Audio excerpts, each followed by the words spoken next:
Et nous avons voulu nous conformer à l'initiative présidentielle qui instruit chaque citoyen aujourd'hui à se réveiller pour apporter sa contribution dans l'édification du Faso.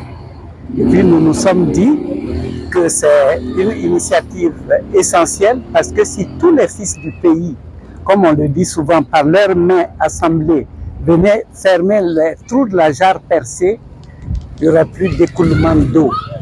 C'est pour ça, depuis décembre, et les riverains, nous nous sommes organisés pour savoir qu'est-ce qu'il fallait faire pour améliorer notre cadre de vie.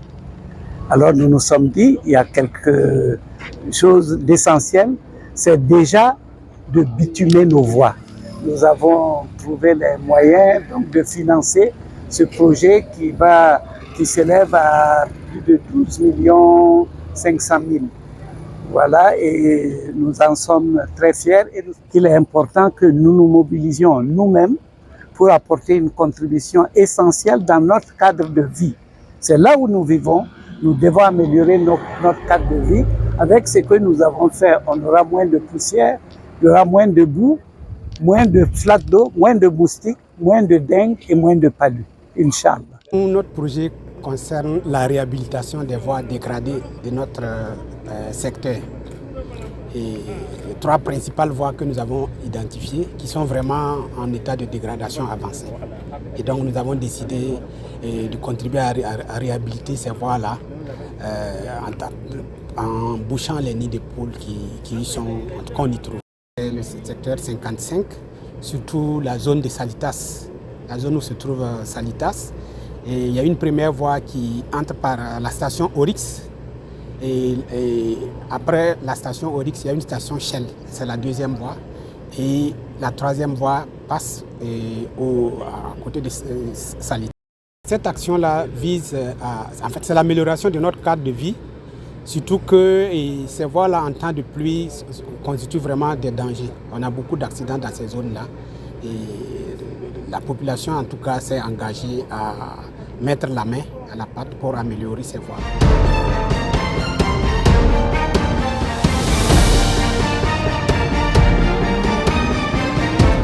Il faut dire que nous avons pu faire plusieurs arrondissements. Nous avons été dans plusieurs arrondissements, notamment le 5, le 12, le 1, le 3. Et ce que nous avons pu constater, c'est des initiatives qui ont été faites par plusieurs personnes, ce qu'on appelle les donateurs.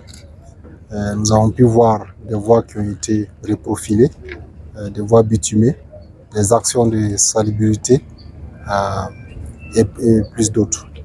Et nous ne pouvons qu'encourager tous ceux qui l'ont fait au nom du président du Faso qui a voulu cette initiative.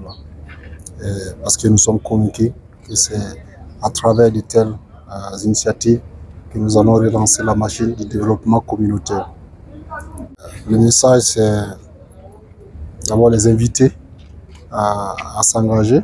S'il y a d'autres qui hésitent encore, qu'ils puissent s'engager à travers ces initiatives-là. C'est aussi demander aux différents PDS, qui sont les acteurs de premier plan, ainsi que les comités locaux, à plus de mobilisation, parce que nous avons pu constater dans certains endroits qu'il y a des donateurs qui s'aventurent qui prennent des initiatives, mais il n'y a pas une bonne mobilisation autour d'eux. Donc c'est l'occasion pour nous d'inviter les populations ainsi que les premiers acteurs tels que les PDS et les comités locaux à mobiliser davantage les populations pour accompagner tous ceux qui vont prendre de telles initiatives. Il n'y a pas d'insuffisance. Nous invitons beaucoup plus les populations, comme je l'ai dit, d'autres Burkinabés à emboîter le pas, sinon nous n'avons pas vu d'insuffisance.